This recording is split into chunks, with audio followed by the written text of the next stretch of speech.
تو حضرت معاذ بن جبل رضی اللہ تعالی عنہ کہتے ہیں کہ صبح کے خوبصورت لمحے اور حضور کی قربت اور سفر کی گھڑیاں اور چل بھی رہا تھا میں آقا کریم علیہ السلام کے ساتھ ساتھ، تو موقع غنیمت جانا تو میں نے کہا کہ اے اللہ کے پیارے رسول صلی اللہ علیہ وآلہ وسلم، مجھے آپ کی قربت میسر آئی ہے تو اس موقع سے میں فائدہ حاصل کرتے ہوئے آپ سے سوال پوچھنا چاہتا ہوں، اور وہ یہ کہ مجھے کسی ایسے عمل کے بارے بتا دیجئے جو عمل مجھے جنت میں داخل کر دے اور جہنم سے دور کر دے۔ تو حضور علیہ السلام نے اس سوال پر ان کی تحسین فرمائی، فرمایا تو نے بہت بڑا سوال کیا ہے، اس کا جو جواب ہے کہ جنت نصیب ہو اور مجھے جہنم سے نجات ملے تو یہ اتنا آسان کام نہیں ہے، یہ بڑا مشکل کام ہے، لیکن جس پر اللہ آسان کر دے اس کے لیے مشکل نہیں ہے۔ یعنی جنت آسانی سے نہیں ملتی، جہنم سے بچنا بھی اتنا آسان نہیں ہے، بہت سارے گناہوں سے بچنا پڑتا ہے، لیکن اللہ جس کے لیے آسان کر دے اس کو نیکی کی توفیق دے دیتا ہے اور برائی سے اس کو بچا لیتا ہے۔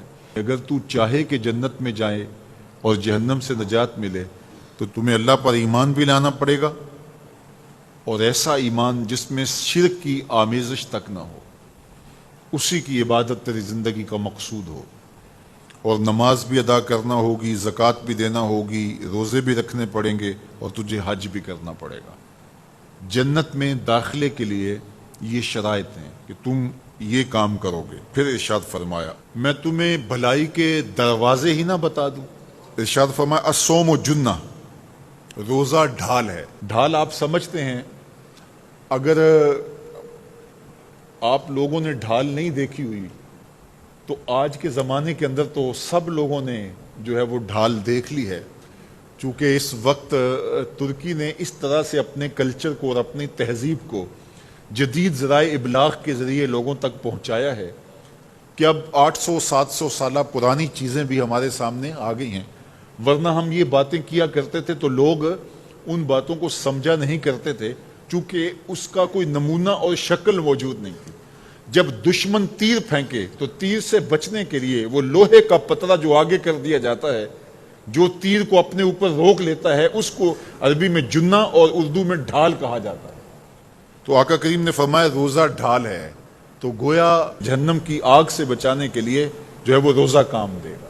وَالصَّدْقَةُ تُطْفِئُ الْخَطِیَّةَ، یہ گناہوں کو مٹا ڈالتا ہے، جس طرح کہ آگ کو پانی بجھا ڈالتا ہے، تو اس طرح جب صدقہ دیا جاتا ہے تو جو گناہ ہوتے ہیں وہ ایسے مٹتے ہیں کہ لگتا ہے یہاں گناہ تھے ہی نہیں۔ آگے ارشاد فرمایا رات کے پیٹ میں نماز ادا کرنا، یعنی تہجد کی نماز ادا کرنا۔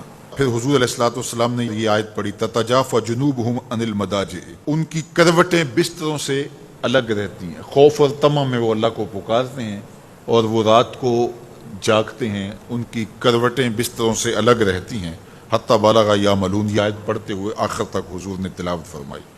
تو فرمایا جس طرح صدقہ آگ کو بجھا دیتا ہے، اس طرح پچھلے پہر کی نماز، تہجد کے سجدے بھی اللہ جل شانہ کے غصے کو ختم کر دیتے ہیں اور جہنم کی آگ کو مٹا ڈالتے ہیں۔ پھر حضور نے ارشاد فرمایا کہ میں تمام امور کی جڑ نہ بتا دوں کیا ہے، جتنے بھی معاملے ہیں اس کی جڑ ہی نہ بتا دوں۔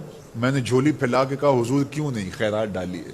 تو حضور نے ارشاد فرمایا راس الامر الاسلام، سارے امور کی جڑ اور بنیاد، سر اسلام ہے۔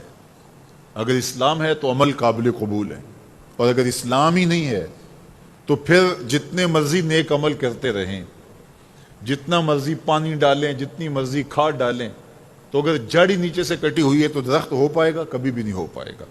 تو کہا جڑ اسلام ہے، اس لیے عقیدے کی صحت عمل کی قبولیت کی ضمانت ہے۔ تو تمام امور کی جڑ اور بنیاد اور سرا اسلام ہے، اور اس کا ستون نماز ہے۔ اور صحابہ نماز کے جس طرح پابند اور خوگر تھے، تو وہ تاریخ کی روایات آپ دیکھ سکتے ہیں، آپ کو ایک صحابی بھی بے نماز نہیں ملے گا۔ وَذِرْوَةُ صَنَامِهِ الْجِهَادِ، اور کوہان کی بلندی، چوٹی اسلام کی، وہ جہاد ہے۔ جہاد سے اسلام کو سربلند کیا جا سکتا ہے۔ اسلام کا چھٹا رکن ہے جہاد، اور ہمیں جہاد کی ترغیب بھی دی گئی، اور قیامت تک یہ جہاد جاری بھی رہے گا اور کبھی بھی ختم ہونے کا نہیں ہے۔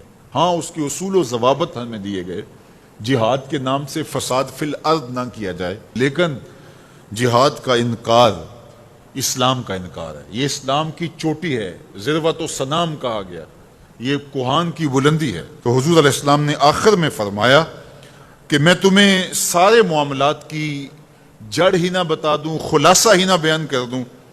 قلت بلا یا نبی اللہ، میں نے کہا اے اللہ کے نبی کیوں نہیں؟ فاخذ بلسانہ، حضور نے اپنی مبارک زبان کو پکڑا، فقال، اور فرمایا، کف علیک ھذا، کہا اس کو روک لے، اس کو کنٹرول کر۔ تو کہتے ہیں میں نے کہا اے اللہ کے پیارے محبوب صلی اللہ علیہ وسلم، جو ہم باتیں کرتے ہیں اس سے بھی مواخذہ ہوگا؟